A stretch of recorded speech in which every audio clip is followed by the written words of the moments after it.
नमस्कार दोस्तों, आज के इस वीडियो में हम पढ़ेंगे 3 हाइपोथेटिकल सिचुएशन के बारे में जो कि चैप्टर 3 के सेक्शन 5, सेक्शन 6 और सेक्शन 9 में दिए गए हैं।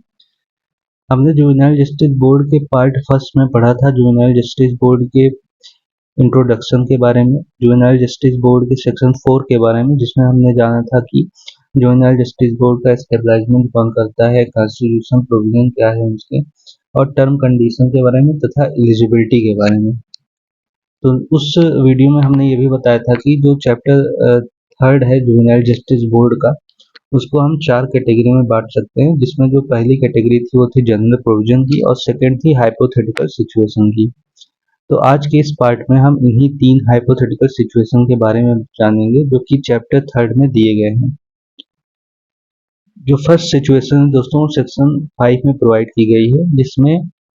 कि ऐसी सिचुएशन अराइज होती है जब किसी जुवेनाइल ने कोई ऐसा ऑफेंस किया है, कोई ऐसा एक्ट किया है जो ऑफेंस की कैटेगरी में आता है, और जब जुवेनाइल जस्टिस बोर्ड उस केस की प्रोसीडिंग या इंक्वायरी कर रही होती है, तो उस दौरान जो जुवेनाइल है वो मेजर हो जाता है। तो यहाँ पे क्वेश्चन अराइज होता है कि उस केस में जुवेनाइल जस्टिस बोर्ड कौन से प्रोसीजर को फॉलो करेगा, कि उस जुवेनाइल को एज अ मेजर की तरह ट्रीट किया जाएगा या एज ए जुवेनाइल के तरीके से ही। तो सेक्शन 5 इन्हीं सब बातों का जवाब देते हुए ये बोलता है कि अगर कोई भी जुवेनाइल जिसने कोई ऑफेंस किया है और उस ऑफेंस की इंक्वायरी करने के दौरान वो जो जुवेनाइल है मेजर हो जाता है, तो ऐसा माना जाएगा कि वो जुवेनाइल अभी भी चाइल्ड है और उसकी जो प्रोसीडिंग चलेगी वो जुवेनाइल जस्टिस बोर्ड के उसी प्रोसीडिंग के अकॉर्डिंग चलेगी जैसे कि प्रीवियसली प्रोसीडिंग चल रही थी। तो इसका फर्क नहीं पड़ेगा कि वो जो जुवेनाइल है वो मेजर हो चुका है, उसकी प्रोसीडिंग पहले की तरीके से ही चलेगी। उसके बाद सेक्शन 6 में दोस्तों जो प्रोसीडिंग दी गई है, सेक्शन 6 में जो सिचुएशन है वो है कि placement of person who committed an offence when person was below the age of 18 years. Section 6 उस सिचुएशन की बात करता है जब किसी पर्सन ने जब कोई ऑफेंस किया था तब वो जुवेनाइल था, लेकिन जब उस ऑफेंस के बारे में जानकारी मिलती है कोर्ट को तो मेजर हो चुका होता है। तो यहाँ पे सिचुएशन अराइज होगा कि जो प्रोसीजर है वो किसके अकॉर्डिंग चलेगी, मेजर पर्सन के अकॉर्डिंग या माइनर के हिसाब से जुवेनाइल जस्टिस एक्ट के अंतर्गत। तो सेक्शन 6 बोलता है कि उसकी प्रोसीडिंग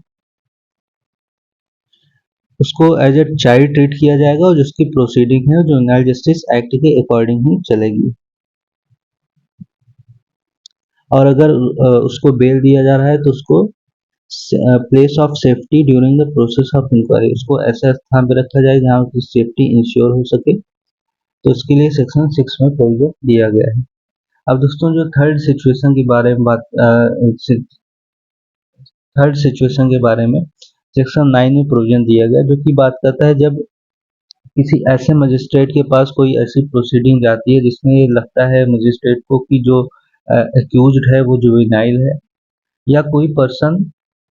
कोर्ट के सामने क्लेम करता है कि वो जुवेनाइल है और वो कोर्ट जो है जुवेनाइल जस्टिस बोर्ड नहीं है, नॉर्मल कोर्ट है, तो उस सिचुएशन में क्या प्रोसीडिंग अपनाई जाएगी, उसके बारे में सेक्शन 9 में प्रोविजन दिया गया है। तो सबसे पहले बात करते हैं कि जब मजिस्ट्रेट जो कि जुवेनाइल जस्टिस बोर्ड का मेंबर नहीं है, नॉर्मल कोर्ट का मेंबर है, उसके सामने कोई प्रोसीडिंग ऐसी आती है जिसमें उसको लगता है कि जो एक्यूज्ड है वो जुवेनाइल है, तो उस केस में वो सबसे पहले इंक्वायरी करेगा इस बात के लिए कि क्या वो जो चाइल्ड है वो माइनर है। अगर उसको लगता है कि इंक्वायरी के बाद जो चाइल्ड है वो माइनर है, तो इमीडिएटली सारे रिकॉर्ड के साथ,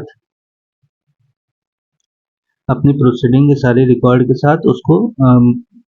जुवेनाइल जस्टिस बोर्ड के पास फॉरवर्ड कर देगा। और दूसरा, जब कोई प्रोसीडिंग कोर्ट के सामने चल रही होती है और उस प्रोसीडिंग के दौरान जो एक्यूज्ड है वो क्लेम करता है कि वो एक चाइल्ड है, तो उस केस में भी कोर्ट इंक्वायरी गठित करेगी। इंक्वायरी में अगर कोर्ट को लगता है कि जो चाइल्ड है वो माइनर है, तो उस केस में जो भी नेसेसरी एविडेंस होंगे ये पता करने के लिए कि वो चाइल्ड माइनर है कि मेजर है, उनको लिया जा सकता है उस चाइल्ड की एज को डिटरमाइन करने के लिए। और इन सब चीज के बाद अगर कोर्ट को ये लग जाता है कि जो चाइल्ड है वो माइनर है, तो उस केस में जो रिकॉर्ड है प्रोसीडिंग को उसके साथ उस चाइल्ड को जुवेनाइल जस्टिस बोर्ड के पास फॉरवर्ड कर दिया जाता है। तो जो सेक्शन 5, सेक्शन 6 और सेक्शन 9 है, इन्हीं 3 हाइपोथेटिकल सिचुएशन के बारे में बात करता है कि अगर इन सारी सिचुएशन अराइज होती हैं प्रोसीडिंग के दौरान, तो उस प्रोसीडिंग के दौरान क्या माना जाएगा कि उन प्रोसीडिंग में जुवेनाइल जस्टिस एक्ट अप्लाई होगा या नॉर्मल जो कोर्ट की प्रोसीडिंग होती है मेजर पर्सन की वो अप्लाई होगी। तो आशा करता हूँ दोस्तों आपको ये वीडियो पसंद आया होगा। यदि आपको ये वीडियो पसंद आया है तो प्लीज़ इस वीडियो को लाइक, शेयर एंड सब्सक्राइब करिए।